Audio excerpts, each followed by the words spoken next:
Welcome to my YouTube channel, The Morning Man Abroad. Asim Bharadwaj, your host, and I have a special guest with me here today, Saket from Malaysia. He has recently visited Malaysia.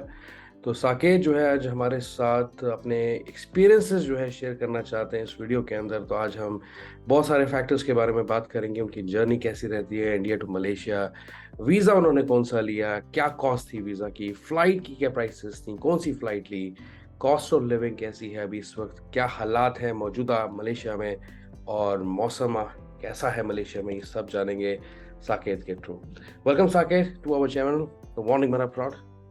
How are you doing? Thank you Aseem, thank you thank you first of all मुझे invite करने के लिए। You're welcome. और मैं जितना लोगों के लिए हेल्पफुल हो सकूंगा मैं उतना ट्राई करूंगा, क्योंकि मैंने असीम से डिस्कस करके ही अपना अच्छा। वीज़ा से रिलेटेड जो भी इंफॉर्मेशन थी मैंने असीम से ही ली। तो या मैं जितना लोगों के लिए हेल्पफुल हो सकता हूँ मैं पूरा ट्राई करूंगा। Thank you, sir. बेसिकली मैं एमपी से बिलोंग करता हूँ, बट अभी मैं हैदराबाद में जॉब करता हूँ। और या मैंने सोचा था कि चलो ठीक है एक साउथ एशिया ट्रिप करते हैं। मैं 2 इयर्स पहले वियतनाम गया था एक्चुअली, जस्ट कोविड जब स्टार्ट हुआ था। हाँ जी। 2 इयर्स से मैं कहीं कोई इंटरनेशनल ट्रिप पे नहीं गया था। तो मेरा प्लान था कि कहीं प्लान करें, तो सोचा कि चलो क्यों ना फिर मलेशिया ही प्लान करें। तो या ऐसे प्लान किया मैंने, मई में प्लान किया था अप्रोक्सीमेटली। एंड मई में ही टिकट बुक करी मैंने। हाँ, वीज़ा मैंने लेट अप्लाई किया, बट टिकट्स मैंने मई में बुक कर ली थी जब मुझे कंफर्म हो गया कि ठीक है वीज़ा से रिलेटेड इतना इशू नहीं है। तो मैंने फिर टिकट्स एंड सारे स्टेज बुक कर लिए एंड देन जुलाई में वीज़ा के लिए अप्लाई किया था। आई सी, ओके। साकेत, मेरा पहला सवाल आपसे, जैसे कि आप रिसेंटली अभी पहुंचे हैं वहाँ पे, आप कल ही पहुंचे हैं या 1-2 दिन पहले जैसे पहुंचे हैं आप अगस्त के बीच में पहुंचे, मतलब कि 1 अगस्त से लेके के बाद का आपका ट्रैवल पीरियड है। मैंने एक वीडियो भी इसके रिगार्डिंग डाली थी जब एक न्यूज़ आई थी मीडिया के अंदर कि माई से इस तरह ऐप में ट्रैवल आइकॉन को क्लिक करके उसमें प्री डिपार्चर फॉर्म भरने की जरूरत नहीं रहेगी, अब यहाँ आपको वेरीफाई नहीं करने पड़ेंगे वैक्सीन सर्टिफिकेट्स। पर क्या आपने किए थे चलने से पहले, या आपने मतलब कि अगस्त 1 के बाद किया है ऐसा, या नहीं किया है? बिकॉज 1 अगस्त के बाद तो मैंडेटरी नहीं था, तो आपने क्या किया उस केस के अंदर? तो मेरा वीज़ा अप्रोक्सीमेटली जुलाई लास्ट वीक में आया था, तो मैंने ऐप तो डाउनलोड कर लिया था, बट मैं रजिस्ट्रेशन मैंने किया नहीं था। मैं ठीक सोचा है। था कि ठीक है जब जाना होगा तब मैं करूँगा। हाँ बट जी। जैसे ही न्यूज़ आई कि ऐप का अब रिक्वायरमेंट नहीं है, तो फिर मैंने ऐप सिर्फ डाउनलोडेड रह गई, मैंने कुछ किया नहीं। ठीक है। और उसकी कोई ज़रूरत भी नहीं पड़ी। ज़रूरत भी नहीं पड़ी, क्योंकि अभी जो रीसेंट गाइडलाइंस उनकी आई है, एक और वीडियो है, मैं जो आज जब हम इस वीडियो को रिकॉर्ड करें सैटरडे को, तो शाम को एक वीडियो डालूंगा। तो उसमें क्या है कि जो उनकी गाइडलाइंस उसमें उन्होंने कहा है कि माई से इस तरह ऐप को अभी भी आपको फ़ोन में डाउनलोड करना है, और आप एयरपोर्ट पे भी जाके, मतलब पहुंच के भी आप उससे उस पर रजिस्टर कर सकते हैं। मतलब ट्रैवल आइकन पे जाके प्री रजिस्ट्रेशन फॉर्म भरने की जरूरत नहीं है, लेकिन माई से इस तरह ऐप अभी भी रहेगी as an contact tracing app. तो क्या आपको किसी ने एयरपोर्ट में पूछा इसके बारे में कि आपको वो ऐप पे रजिस्टर करना है अभी भी? सो वैसे मैंने एयरपोर्ट से एंटर नहीं किया, मैं पहले सिंगापुर गया था एंड सिंगापुर से मैं बाय रोड मैंने एंटर किया अच्छा। है। सो मुझे तो किसी ने नहीं पूछा, ना कहीं भी किसी ने कुछ भी नहीं पूछा। बहुत ही सिंपल, बहुत ही इजी और बहुत स्मूथ था मेरा एंट्री। किसी वेरी ने गुड। कोई ऐप के बारे में पूछा, जो पहले से वहां स्टिक करके रखे हुए हैं क्यूआर कोड ऐप के, वो लगे हुए हैं। हाँ जी। बट मेरे साथ में अप्रोक्सीमेटली 200-300-400 लोग थे। कल तो बहुत ज्यादा बिजी था एंट्री, बहुत सारे लोग थे, किसी ने कुछ भी नहीं पूछा। अब तो कोई ऐप से रिलेटेड कोई डिस्कशन नहीं है। जैसे मैं अभी त्योमन में हूँ, हाँ हाँ। तो मरसिंग में ये बहुत ज्यादा स्ट्रिक्ट था पहले। मरसिंग से अगर आपने उसके पहले आपने किया है नहीं किया है दैट इज फाइन, बट हाँ जी। मरसिंग में कंपलसरी चेक होता था पहले त्यूमेन आने के लिए, त्यूमेन आइलैंड पे आने के लिए। हम्म। बट अब वहां पे भी कम्प्लीटली ड्रॉप कर दिया गया है। मैंने आज वहां पे जो 2 ऑफिसर्स थे उनसे भी बात करी, उन्होंने बोला कि नहीं अब हम किसी से नहीं पूछ रहे हैं, हम्म। कोई जरूरत ही नहीं है अब उसकी। बट क्यूआर कोड जो पहले के लगे लगे वो मे बी उन्होंने ये भी बोला कि 1-2 दिन में शायद ये भी हम निकाल देंगे। सो अब कोई किसी से नहीं पूछ रहा है ऐप के से related. Okay. Alright. That is great. तो आपकी जर्नी कैसी रही इंडिया टू मलेशिया? आप हैदराबाद में काम करते हो, तो आपने फ्लाइट हैदराबाद से ली? हाँ, सो बेसिकली मई में मैंने प्लान किया था। मई में मेरा प्लान था कि डायरेक्टली मैं पहले मलेशिया आता हूँ एंड देन मैं जी। सिंगापुर जाऊंगा। तो ठीक है। एयर एशिया का फ्लाइट उस टाइम पे 7,000 अप्रोक्सीमेट आ रहा था। ओके। और 4-5 दिन में डिले हो गया। मैंने सब प्लान कर लिया, टिकट कॉस्ट देख लिया, सब कुछ कर लिया, बट बाकी प्लानिंग में मुझे 4-5 दिन लगा वीजा इन्फॉर्मेशन और बाकी सारी चीजों में। हाँ जी। एंड आफ्टर 5 डेज़ जब मैं बुक करने गया तो वो कॉस्ट 11,000 हो गया था। ओके। एंड उसके बाद राइट। जो चीपेस्ट था वो 8,500 था, जो इंडिगो का था, त्रिची से था।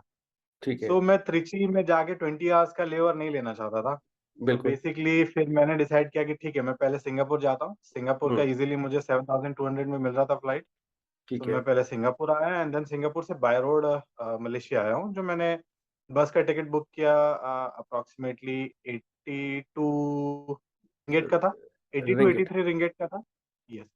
ओके। सो ज़्यादा कॉस्टली नहीं था। फ्लाइट कॉस्टली हो रहा था तो मैंने डिसाइड किया था बाय रोड कर लेते हैं। ठीक है, तो आपने वन साइड फेयर जो बुक किया था मतलब कि 7000 समथिंग जो हाँ, आप बता रहे हो, राइट, सिंगापुर आप राइट। गए और सिंगापुर से बाय रोड आपने ट्रैवल किया, टुआल लिंक आई थिंक जो यस, कॉज़वे लिंक है उससे आपने कहीं जी। ट्रैवल किया होगा। आपने बस में आपने कहा कि 80-82 रिंगिट्स पे किए, तो जब सिंगापुर से आपने बस ली तो उसमें सिंगापुर डॉलर्स उन्होंने नहीं माँगे, रिंगिट्स माँगे मतलब कि वो क्या कन्वर्जन है तो उनका? मैंने इवन आपसे ये डिस्कशन हुआ था कि हाँ, मैं हाँ। वीज़ा अप्लाई करने से पहले टिकट बुक करूँ या नहीं करूँ। हुँ, सो उस हुँ। समय फिर मैंने डिसाइड किया कि टिकट मैं बुक कर लेता हूँ, अप्लाई ठीक करने है। के पहले वो ज़्यादा राइट, ईज़ी रहेगा, अदरवाइज़ कोई भी रिजेक्शन का चांस नहीं बचेगा। सो राइट। मैंने टिकट पहले ही बुक कर ली थी। बिल्कुल, बिल्कुल। जो बस ऑनलाइन टिकट का ऑप्शन था एंड हाँ, ईज़ी बुक राइट। का भी ऑप्शन था। हुँ, सो मैंने ये चेक किए थे एंड देन उसके बाद में मैंने बस का टिकट वहीं से डायरेक्टली बुक कर लिया था। इंडिया से ही मैं बस का टिकट बुक करके आया था, तो कोई अच्छा। प्रॉब्लम नहीं था। मैं काफ़ी पहले बुक कर लिया था, उसमें डिस्काउंट ऑप्शंस भी मिल गए थे, 22% का डिस्काउंट। हुँ। तो टिकट का कॉस्ट तो 82 था, बट डिस्काउंट लगा के वो मुझे ईज़िली 70 टू 73 के आस-पास पड़ गया था। ओके। और आपकी जो जर्नी थी मलेशिया से सिंगापुर टू मलेशिया सॉरी, तो वो उसमें कितने घंटे लगे आपको बाय रोड? आई थिंक 4.5 घंटे का रास्ता है। सो या 4.5 घंटे का रास्ता है, बट फ्राइडे था, सो ओके, बिज़ी बहुत होगा। बिज़ी था। हुँ, हुँ। लॉन्ग वीकेंड आ रहा है, ये सिंगापुर का नेशनल डे है, सो ये लॉन्ग वीकेंड है अच्छा। सिंगापुरियंस के लिए। हुँ, तो everyone wanted to go out. So even हुँ, मैं हुँ। तियोमन में देख रहा हूँ बहुत सारे सिंगापुरियन हैं जो यहाँ पे छुट्टियों स्टे पे के हैं। लिए आए हुए हैं।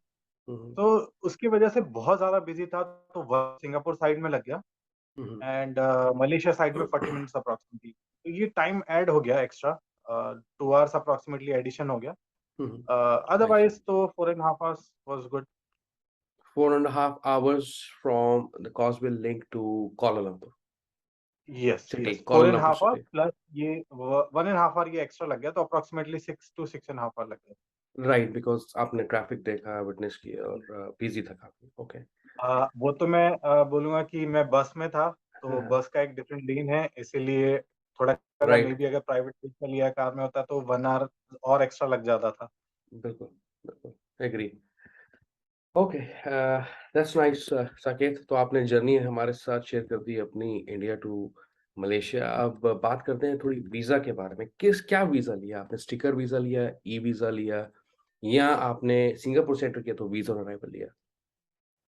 तो पहले मैंने सोचा था वीज़ा लेता हूँ। एनीवेज़ मैंने सिंगापुर का टिकट काफ़ी पहले बुक कर लिया था, बट मैं कोई चांस लेना चाहता था और वीज़ा ऑन अराइवल कॉस्टली भी है।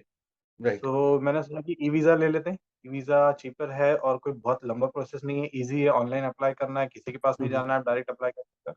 तो मैंने ई-वीज़ा अप्लाई किया, जिसका कॉस्ट 50 रिंगिट था, प्लस राइट, प्रोसेसिंग फी, बाकी सारे charges approximately 156 point something final amount था रिंगिट्स रिंगिट में। Right, exactly, exactly. ओके। सो मैंने इतना पे किया था एंड ई वीज़ा अप्लाई करने का स्पेसिफिक रीज़न यही था कि ईज़ी प्रोसेस है हुँ, एंड हुँ। चांसेस हाई रहते हैं स्टे अग्री अप्रूव होने के। राइट, यस एंड देन आप मैंने ये नोटिस किया कि सारे डॉक्यूमेंट जब पहले ही मैंने सबमिट कर दिए वीज़ा के थ्रू, तो एंट्री भी मेरा इमिग्रेशन में ईज़ी हो गया था। मे right, B visa on arrival थोड़ा-सा डिफिकल्ट जाता था, सारे डॉक्यूमेंट शो करना है या मे बी टाइम कंज्यूमिंग होता था। So e visa right. I think best option है एंड ज़्यादा टाइम भी नहीं लगता। राइट, बहुत अच्छा सजेशन है आपका। तो ई-वीज़ा जो है सब लोगों को अभी भी प्रेफ़र करना चाहिए। वीज़ा ऑन अराइवल बहुत ही रेयर केसेस में जब आपके राइट, पास टाइम कंस्ट्रेंट की वज़ह से आप वीज़ा नहीं अप्लाई कर सकते हैं, आपके पास सिर्फ़ 2 दिन 3 दिन हैं ट्रैवल करने के लिए, विज़िट करने के लिए मलेशिया, उस केस में वीज़ा ऑन अराइवल सही रहता है अगर आप सिंगापुर से एंटर करते हैं या किसी और इंडोनेशिया, ब्रुनेई, थाईलैंड से एंटर करते हैं।